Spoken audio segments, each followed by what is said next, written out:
News special में आप सभी का बहुत बहुत स्वागत है। मैं हूं मनीष कुमार वर्मा, चैनल 24/7 देख रहे हैं आप। सिलक्यारा टनल रेस्क्यू ऑपरेशन की सफलता के बाद सरकार के साथ बीजेपी का प्रदेश संगठन भी काफी खुश नजर आ रहा है। इसे लेकर बीजेपी प्रदेश अध्यक्ष महेंद्र भट्ट का कहना है कि पीएम मोदी की अगुवाई और सीएम धामी के नेतृत्व में ये रेस्क्यू ऑपरेशन बेहद सफल रहा। उन्होंने कहा, आने वाले समय में ये टनल रेस्क्यू ऑपरेशन याद किया जाएगा। इन्हीं तमाम विषयों को लेकर एचएनएन ने बीजेपी प्रदेश अध्यक्ष महेंद्र भट्ट से खास बातचीत की।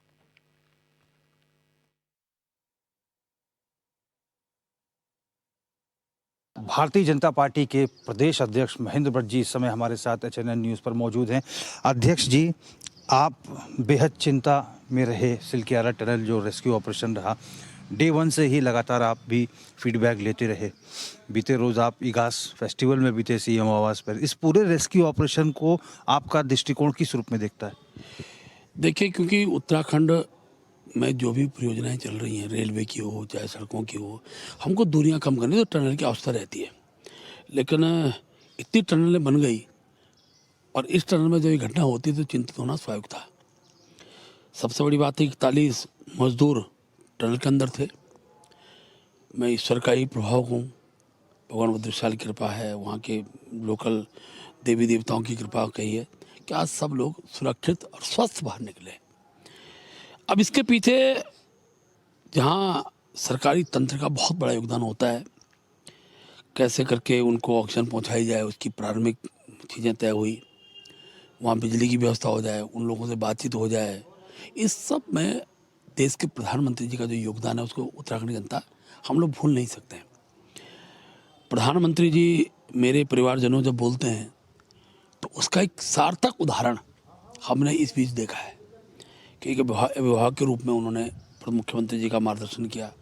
हमारे जो एजेंसियाँ उस काम में लगी हुई थी, उन सब एजेंसियों से संपर्क साधा और हर प्रकार की आवश्यकता जो बोला, जो मशीन बोली, मशीन पहुंचाई। और मैं कह सकता हूं कि मुख्यमंत्री जी ने भी लगातार रात दिन वहां पर सभी जो कामगार लोग थे, जिस काम में लगे हुए थे, इंजीनियर थे, उन सबका उत्साहवर्धन का काम करने काम किया। जो मजदूर अंदर फंसे हुए थे उनसे बातचीत करके उनके में अंदर विश्वास खड़ा किया। और आज हम सब के लिए दीपावली थी, कल हमने इगास मनाई और जब खुशी होती है तो वो खुशी हृदय से झलकती है। इस सारे घटनाक्रम में एक बड़ी चीज़ और निकल कर आई है, मुख्य सेवक पुष्कर धामी जी का जो करुणा भाव है हृदय का, और जिस तरीके से रात दिन लगातार 5 दिन से पूरी सरकार का वहीं से संचालन करना और 24 घंटे चिंतित रहना और उसके लिए क्या क्या और प्रयास किए जा, सब प्रयासों में किया, यहाँ तो पूजा अर्चना तक, ईश्वर की शरण तक में हो गए। इस बात का द्योतक है कि एक एक व्यक्ति की ज़िंदगी हमारे लिए कितनी महत्वपूर्ण थी और कल हम उसमें सफल हो पाए। अध्यक्ष जी, ये रेस्क्यू ऑपरेशन बहुत बड़ा रेस्क्यू ऑपरेशन रहा भारत का। इतिहास के पन्नों में दर्ज हो जाएगा ये, और इसका अध्ययन भी लोग करेंगे। और जिस तरह से श्रमिकों ने मुख्यमंत्री पुष्कर सिंह धामी की तारीफ की है प्रधानमंत्री से टेलीफोनिक माध्यम से, और बीते रोज उनके जो परिवार के जन के लोग थे वो भी तारीफ कर रहे थे कि बहुत अच्छा स्वभाव है सीएम का, आपका बहुत सरल है। और कितना गर्व आपको महसूस होता है, रूलिंग पार्टी के प्रेसिडेंट आप हैं, कितना गौरवान्वित महसूस करते हैं आप? देखिए, गौरव का विषय है क्योंकि दिल में चिंता थी, लेकिन भाई लोगों को सुरक्षित निकालना, स्वस्थ निकालना, ये चुनौती भी थी। और पुष्कर धामी जी से जब भी मेरी बातचीत होती थी तो उनके अंदर वो पीड़ा झलकती थी कि मेरे राज्य के अंदर ऐसी घटना न घटित हो कि हम किसी परिवार को दुखी देखें। और जिस तरीके से आज पूरे देश के अंदर, देश ही नहीं विश्व भर के अंदर ये पहली घटना है कि टनल के अंदर सुरक्षित लोग निकले हों। जब भी इस प्रकार की घटनाएं होती हैं, जब टनल बंद होती है, कुछ लोग फंसते हैं, तो कुछ ना कुछ कैजुअलिटी उसमें देखने में आई है। लेकिन ये हम सबका सौभाग्य था, देवभूमि भगवान ने हमारी कृपा, हमारे ऊपर आशीर्वाद बना के रखा। और रात दिन क्या किया जा सकता है, इस पर जो एक एक चीज़ की मॉनिटरिंग माननीय प्रधानमंत्री जी ने, माननीय मुख्यमंत्री जी ने की है, स्वाभाविक रूप से मैं कह सकता हूँ कि आज एक नज़ीर के रूप में ही पूरे विश्व के अंदर ये रेस्क्यू बना है। और मैं कह सकता हूँ कि इसके जब इस प्रकार घटनाएं होती है तो भविष्य के लिए भी वो नज़ीर बनती है। दोबारा इस प्रकार की घटना विश्व के अंदर कहीं ना हो, किस प्रकार से उसको रेस्क्यू किया जा सकता है, उस पर जो भी कार्य पद्धतियाँ अपनाई गई होगी वो आगे आगामी दिनों में भगवान न करे कभी इस पर घटना होती है, उस पर काम आएगी।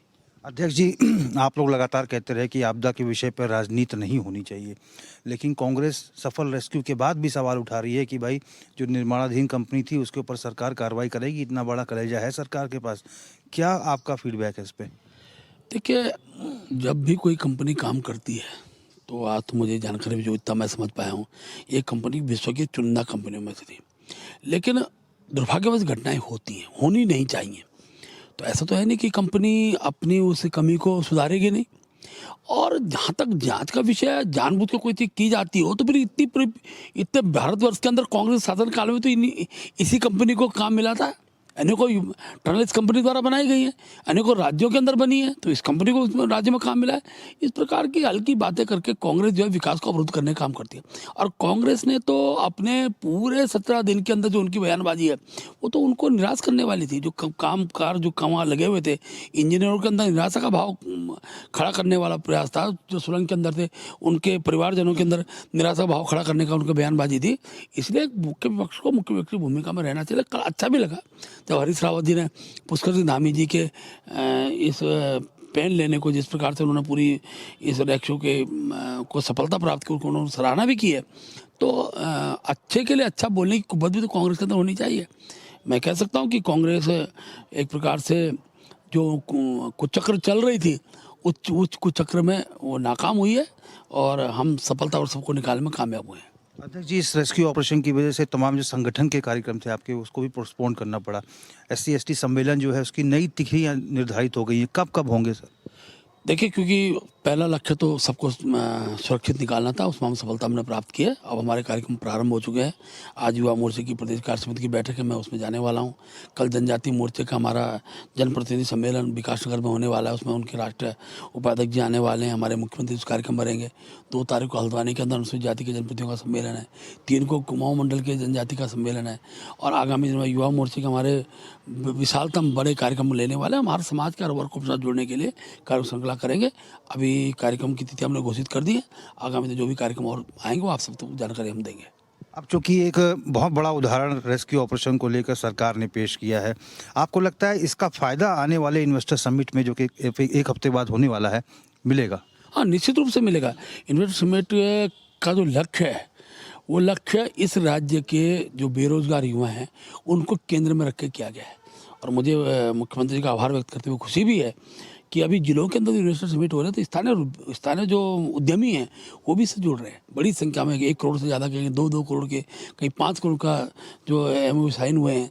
तो मैं कह सकता हूँ इसका एक लाभ यहाँ की जो उत्तराखंड का है, उत्तराखंड का पानी, उत्तराखंड की जवानी उतना काम नहीं आती है। अब पानी भी टिहरी बांध से हमारा काम आ रहा है और जवानी में इन्वेस्टर समिट के बाद जो उद्योग लगेंगे वहाँ उत्तराखंड के काम आएगा, उत्तराखंड के युवा को रोजगार मिले। इस उद्देश्य से मुख्यमंत्री जी का जो ये पहल है, ये सराहनीय पहल है और इसका लाभ हम सबको प्राप्त होगा। अंतिम सवाल सर, 22 जनवरी को राम मंदिर का उद्घाटन होगा, रामलला विराजमान होंगे। उत्तराखंड में भी सुनने में आया कि भारतीय जनता पार्टी 1000 बड़े मंदिरों का रंग रोगन कराएगी, सभी मंदिरों पर लाइव टेलीकास्ट दिखाया जाएगा। क्या कार्यक्रम रहेंगे सर? देखिए, भारतीय जनता पार्टी नहीं कराएगी, ये स्वस्फूर्त पक्ष है। उत्तराखंड देवभूमि है, राम यहाँ के हृदय में बसते हैं और 500 साल से अधिक के समय से जो सपना था कि अयोध्या उनकी जन्मभूमि हो, भगवान राम विराजमान हो, रामलला की प्राण मूर्ति की प्राण प्रतिष्ठा हो, और वो क्षण आने वाला है। अनेकों लोग जेलों में गए, यातनाएं सही, राम मंदिर के आंदोलन के लिए संघर्ष किया, जिसमें मैं भी 25 दिन की जेल काट कर आया हूँ। तो मैं कह सकता हूँ कि स्वतः स्फूर्त है और मंदिर ही नहीं, हर घर सजेगा, हर घर में दिया होगा। धन्यवाद अध्यक्ष जी। बहुत धन्यवाद आपका। हमने बात की भारतीय जनता पार्टी के प्रदेश अध्यक्ष महेंद्र भट्ट जी से।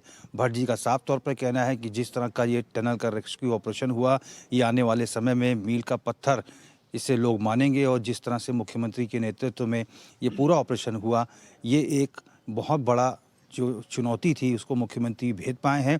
और इसी वजह से संगठन के तमाम कार्यों को बीजेपी ने रोक दिया था, लेकिन अब संगठन के कार्य भी निरंतर फ्लो में जारी रहेंगे। HNM 24/7 के लिए अपने कैमरा पर्सन प्रभात के साथ रोहित विक्रम सिंह, देहरादून।